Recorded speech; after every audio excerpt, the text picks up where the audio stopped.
Welcome to the Rim Break Rodeo. We hope this video helps. You begin by prepping skin so products sit and blend, moisturize, and use a light primer. Once done, pick the corrector color for the issue, green for redness, peach for blue veins, and tap a small amount where needed.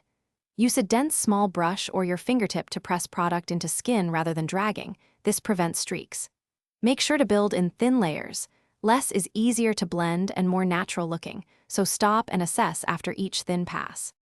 You map out contour placements next. Thinking of light and shadow, choose a cool-toned product 1 to 2 shades deeper than your skin.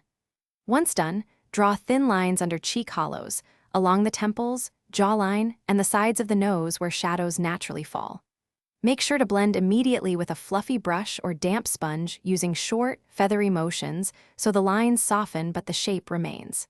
If needed, layer and blend again to keep transitions seamless and avoid patchiness. You finish by placing highlighter on high planes, cheek tops, brow bone, nose bridge, cupid's bow, using a cream or liquid 1 to 2 shades lighter so it catches light without looking stark. Once done, set areas with a small amount of loose powder to lock placement. Bake under the eye if needed for longevity. If products look too bright or oily, lightly dust translucent powder over the highlight and gently press to mute shine. This fixes slip without losing. Thanks for watching. Consider subscribing if we helped you.